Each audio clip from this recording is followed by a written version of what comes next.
Bye!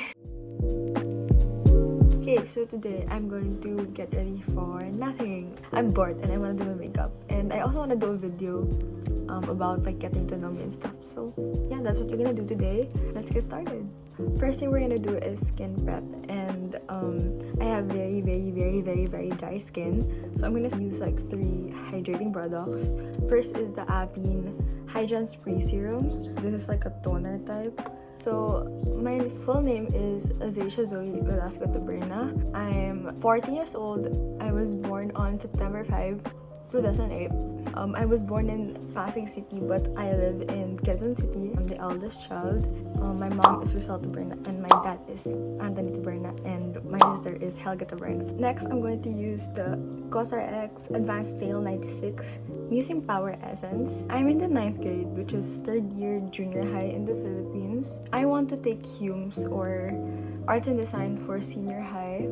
I want to study in Ateneo de Manila University, De La Salle University, or De La Salle University College of St. Benilde. Most probably, mapapadpad ako sa Benilde because I want to take up music production or film, but I'm leaning towards music because I love music so much. Next thing I'm gonna use is the Glow Recipe Watermelon Glow Niacinamide Dew Drops.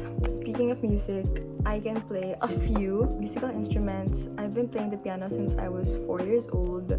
I've been playing the guitar since I was 7 years old, and I've been playing the ukulele since 6 years old. I actually studied violin for a while, but it wasn't for me. Like, it was so hard. Nakakalay siya as in. I like different genres of music. I like K-pop, I like Western pop, and I like OPM. My top 1 group is BTS. They've been my ult since 2017.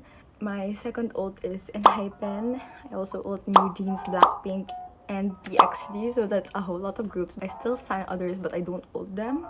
Next, I'm gonna use Supergroup Glow Screen. My favorite OPM artists, they're just bands. I like Silent Sanctuary, and I also like Itchy Worms. Western naman, I'm super basic. Like, I'm a huge Swiftie. I love Taylor Swift. I also listen to Ariana Grande, Bruno Mars, Conan Gray, Olivia Rodrigo. I know it's basic, but I like K-pop markets, so I don't really explore. Next, I'm going to color correct. I'm gonna use the LA Girl Pro Conceal, the peach one corrector, because I have dark under eyes. I also like attending concerts. My first ever concert was Katy Perry in Philippine Arena. I was 5 years old, I think. My next one was Ariana Grande. The next one was Bruno Mars. The next one was Shawn Mendes. And I think that's all for the Western artists I watched. For K-pop naman, I've watched Blackpink in the 2019 tour here. I also watched TXT last year in the Act Lobstick. My next one is next week. I'm going to see hiiii next week in the Manifesto in Manila. I'm very excited. My favorite song of all time is Love Made by BTS. Like, that's the one song that never talaga ako magsasawa. My favorite Western song at the moment is Satellite by Harry Styles. I also listen to My Tears Ricochet by Taylor Swift a lot these days. Okay, next, I'm going to conceal. I'm gonna use my Tarte Shape Tape today. I'm gonna put that in the areas where I need a lot of coverage. My MBTI is INFP. Hindi siya halata, pero I'm an introvert. Before, I used to be an extrovert, but it changed so much. Like, my personality changed so much when COVID came. But I'm not like the introvert that doesn't talk to anybody. I'm an introvert, but I'm very noisy. I don't know if this goes for all INFPs, pero being an introvert or an extrovert for me depends on who I'm with. Like, for example, I'm with an introvert, like my best friend is also an introvert. When we're together, like the two of us lang, we don't talk at all.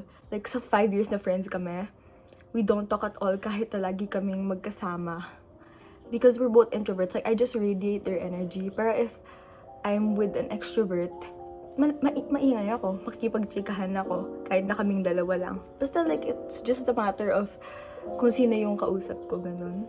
Now, I'm gonna use my favorite skin tint, the Isian Co Active Skin Tint. I'm in the shade Sand. Sa friends naman, I don't have a lot of friends. Well, compared sa friend group ko dati, sobrang liit na lang ng friend group ko ngayon. My almost 20% friend group it's like only 6 people na lang ngayon. Like, yun na lang yung nagstay strong dun sa friend group namin. Sobrang onti na lang namin. I made new friends naman, pero basta I'm better off with a small friend group rather than a big friend group na laging nagsisiraan. Okay, for blush, I'm going to be using my favorite Rare Beauty blush in the shade Bliss. I'm gonna use the Choo Choo Beauty blush in the shade Coral Beat. Okay, next thing about me is not to change the mood, pero I'm actually a cancer survivor. I was diagnosed with ALL, acute lymphoblastic leukemia, when I was 11 years old on December 2019. I've had intensive chemo since then, and then suddenly in 2021, it relapsed and morphed into acute myeloid leukemia. And it was like the more dangerous type, like from 90% survival rate, it became 50%, 40% na lang. So, it became more dangerous talaga. And ang malala pa nung time na yun is, yun yung parang panahon ng Omicron. So, like, everybody had COVID during that time. Eh, dahil nga sa sobrang alala na ng parents ko and family ko, we needed to go somewhere na mas medically inclined. So, we went to Singapore. Nung at first, hindi pa kami pinayagan kasi super strict talaga ng border ng Singapore. Pero luckily, pinayagan naman kami. Next, I'm gonna do my brown tour. I'm gonna use these two Fenty Match Sticks in the shade Mocha for bronzing and the shade Amber for contouring. We lived in Singapore for 6 months. Most of the time that we were there, it was a blur to me lang. Like, especially the first part kasi I was just intern, like, almost the entire time. Pero luckily, nakaraos naman kami. I'm a lot better now. I'm in 100% like full remission na talaga. We had the bone marrow transplant. My sister was my donor. And yeah, everything is good now. I'm already a recovered cancer patient. Me having cancer is kind of connected to why I wanted to start a YouTube channel. Kasi, di ba, my dad has a platform. Because of that, most of the people know me as anak niya na nagka-cancer.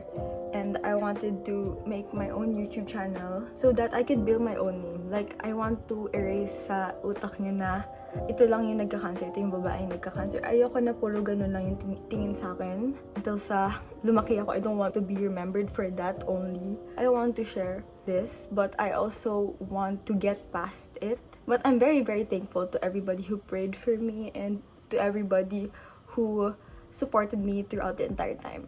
Next, I'm going to set my face. I'm going to use my very, very favorite Laura Mercier setting powder. Next, I'm gonna do my brows. I'm going to use the Benefit Brow Gel. This is the clear one lang. Another thing about me is that I'm very into photography. Right now, I'm into film photography, but before I was into Polaroids, like Instax. I started film last year, around August last year. I just got interested in it because K-pop idols have film cameras and stuff. So I really wanted to do it too. I'm just gonna let that dry. And now I'm gonna do my eye makeup. I'm gonna use this Etude House Play Color Ice Mini Object French Rose Teapot. Medyo haba ng pangalan. I'm just gonna use this shade and just sweep it all over my eyelid first. Take that same color and just deepen the sides para lang meron siyang ombre effect. Next, I'm gonna do my eyeliner. I'm just gonna use the Benefit eyeliner. This is their Real Extreme Precision Liner. This is the brown shade. Alam nyo, like, before, I used to take so long to do my eyeliner because I wanted it to be perfect. Pero a few months ago, na-realize ko na nobody cares if your eyeliner is pantay or not. Like, kunwari naman kapag super duper hindi pantay na paganon yung tsura ng eyeliner nyo, di syempre mapapansin nyo. Pero if sobrang subtle lang na hindi sila super pantay, hayaan nyo na yan. Kasi never magpapantay yan. Kilay natin hindi pantay, mata natin hindi pantay. Walang pantay sa mundo na to. Kaya okay lang yan kahit na hindi super pantay ng eyeliner mo. Okay, next I'm gonna do my lashes. I'm just gonna use this Shiseido eyelash curler. This one is trending on TikTok and I found it when we were in Japan, so I bought it. I got into makeup first when actually bata pa ako, nagbe-makeup na ako. Pero I started buying my own makeup 2 years ago, 2021. Kasi that was like the era na everybody was wearing eyeliner. So I wanted to learn how to do makeup para bagay din sa eyeliner.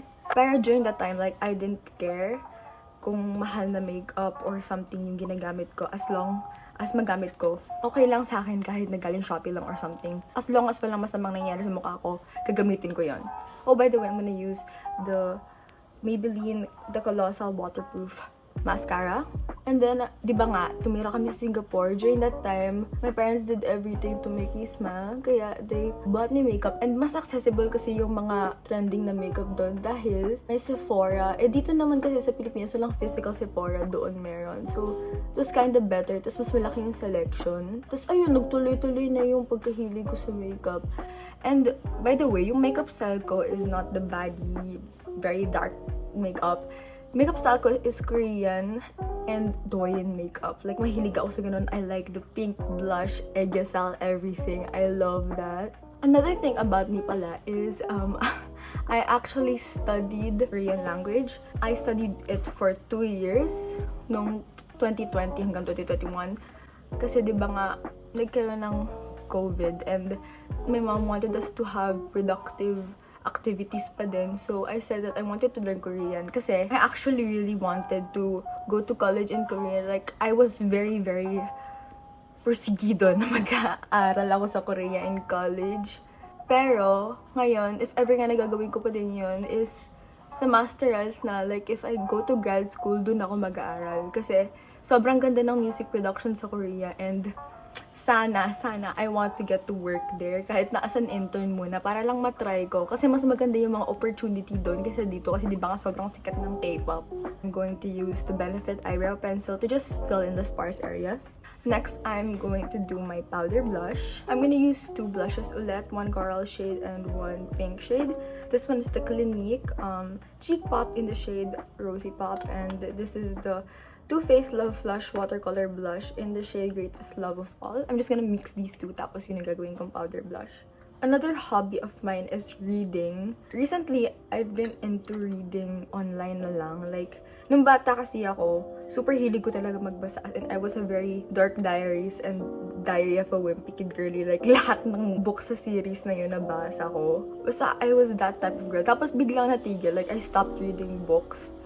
And I started reading naman online. I read AU's, tapos Wattpad. Pero recently, I got into reading books. The last book I read was The Love Hypothesis. Tapos I'm reading Reached Sam right now. Mahilig ako sa nagpapaiyak, okay? Madali akong umiyak, pero mahilig pa din ako sa nakakaiyak na story. My favorite Wattpad story, or just story in general talaga, is The Alpas. As Alpas talaga. It was originally a fanfic for AU sa Twitter by Atewell. Super love kita, Atewell, if you're watching this. I bought the hard copy, like the physical copy ng Alpas kasi pinublish siya like as a real book and I bought it. Like, binili ko yung set and everything kasi I love Alpas talaga. As in, yun yung iisang book na dire-dire 500, 600 yung panels nun pero dire-diretso ko siyang binasa until 2 a.m., 3 a.m. Tapos the ending, iyak ako na iyak. Like, super love ko. As in, it's been 2 years since I read Alpas pero wala. Nakakaiyak pa din siya. It's so well written, ganun. I also read the Unib series by Guy, pero she's kind of cancelled now. I don't support her. I like the stories. Like, I read all of the stories before siya ma-cancel. So, my favorite story from the Unib series is Chasing in the Wild, yung kay Sebi and kay Elise. I love Sebi. Siya yung nag-brace ng standards ko. Next, I'm going to do my powder contour. I'm going to use my favorite palette, kung hindi halata, favorite palette ko, I already hit pan, is the Etude Contour Powder in the shade number 1 Creator. I'm just gonna take this type of brush, tapos dip in these, tapos i-follow ko lang yung lines ng cream contour ko. Sa TV shows naman, number 1 all-time favorite ko talaga Friends. As in, since I was grade 5, siguro 10 times ko nang naulit yung Friends. And I'm already in seasons 10 ulit, so magiging 11 times na siya maulit. Next, I'm gonna do my nose contour. Babalik ako dun sa Fenty Matchsticks in the shade Mocha. Tapos, i-cream contour ko muna siya. I'm gonna use this brush. Bagay ito sa nose ko. Hindi ko alam kung ano. Basta, I just really like using this. I'm gonna put most of it dito sa baba, tapos dito sa taas, tapos onti sa gitna. Para lang mas maganda yung shading niya. Another favorite TV show of mine is Grey's Anatomy. Kaso napagod ako. Like, after season 16, ayoko na. I broke it. I'm so sorry, Ariana Grande. Sobrang haba kasi. After season 16, ayoko na. I stopped na kasi nga, ang haba niya. Pero nung first early seasons, like hanggang sa kay Lexi tsaka kay Mark. Tapos basta when everybody was there, super, yun yung pinaka-favorite era ko ng Grey's Anatomy. Pero after season 16, ayoko na, napagod na ako. Kasi all of my favorite characters na wala na din eh. Like when Alex left, wala na, ayoko na. Wait, sorry kung hindi nyo papanood. Ay, gusto nyo panoorin. Naspoil ko kayo. Favorite ko pa din siya. I rewatch it. Pero, ang draining na kasi panoorin eh. Like, ang daming namamatay, ang daming drama, ang daming iyakan. Basta, I have a love-hate relationship with Grey's Anatomy. Okay, I'm gonna use the same brush and the powder contour. Tapos, i-set ko din yung contour ko sa nose. Another thing na gusto kong panoorin is true crime. Like, sobrang hilig ko sa true crime. And my family members find me weird for it. Pero I love true crime as in. Ang problema nun is, like Grey's Anatomy, pero in a different way. Draining siya. Kasi, like, alam mo yun, like, after I watch a series, parang naisip na may ganito palang tao sa mundo. Like, totoo pala yung mga ganitong tao. As in, unbelievable siya. Recently, napinood ko yung Hitchhiker Chuchunes, yung si Kai. Basta, I like true crime. Pero, when I watch true crime, I take breaks after. Like, kung natapos ko itong series, I will take a break. Kasi, I need to have time to process everything. Like, hindi siya kaya ng puso ko. Like, maiiyak lang ako, naaawa ako dun sa mga biktima, ganun. I'm gonna do my highlighter. I'm going to use the Dior Backstage Glow Face Palette. I'm gonna use the white shade, this one, and I'm gonna use the Ram Beauty Highlighter Topper in the shade Miss Mercury. Okay, next, my favorite movies. I have quite a few. Okay, I'm gonna use this white shade. Lalagay ko dito. Tapos, I'm just gonna put it in the inner corners. Ang favorite movie ko, first favorite movie ko pala, is The Fault in Our Stars. Super naiyak ako doon, as in. Actually, dati favorite ko yung The Notebook. Pero, after watching it, na-realize ko na sobrang dami palang red flags ng buong movie na yun. So, nawala siya sa favorite movie list ko. Next, gagamitin ko naman tong sa Ram Beauty dun sa mga high points ng face ko, like sa cheeks, tas dito sa eyebrows. My next favorite movie is How to Lose a Guy in 10 Days. Super favorite ko yung movie na yun. Like, I think the first time I watched it, I already knew na magiging favorite movie ko siya. Like, mahilig ako sa 90s movies in general. Like, Clueless, 10 Things I Hate About You. Pero wala talagang tatalo sa How to Lose a Guy in 10 Days. Because it's so nice. Like, I love that movie so much. Mahilig ako sa mga cliche na movie. Last, I'm gonna do my lips. Hanap ko na yung Tarte Creamy Concealer ko. So, I'm gonna use this one to conceal my lips para lang mas halata yung gradient lip. I'm gonna use these two. This one for the base, this one for the inner part. This is the Romand Zero Velvet Tint. This one is the shade Pecan Tart, and this one is in the shade Burmy Nude. So, my last favorite movie is The Book of Life. Yun yung parang Coco. Basta, it's a nice movie tungkol sa beliefs ng mga Mexicans. I recently rewatched it. Like, medyo nawala na yung spark ko doon sa movie na yun. Pero, I recently rewatched it and talagang, I love that movie so much. Especially yung scene na parang, hinarana nung guy, si Girlie. Like, nakakahilig siya kahit na cartoons lang sila. And I know I'm gonna get hated on for this, but The Book of Life beats Coco. Sa K-dramas naman, ang favorite ko, yung top 1 favorite, walang tatalo, Weightlifting Fairy Kim Watchu. I love that series so much. I rewatched it like 3 times, I think. It will never not be nakakakilig, as in. Payatot pa si Nam Joo-hyuk dun, pero ang pogi niya. Sobrang bagay sila ni... I keep on forgetting her name. Ayun, si Lee Sung-kyung. Nam Lee, yun. I keep on wishing na magkabalikan sila, pero I feel like sobrang labo na. Okay, so that's it. This is the finished look. It's very, very basic. This is like my daily makeup lang. Pero I hope you enjoyed watching and I hope you learned a little something about me. And yeah, see you next time!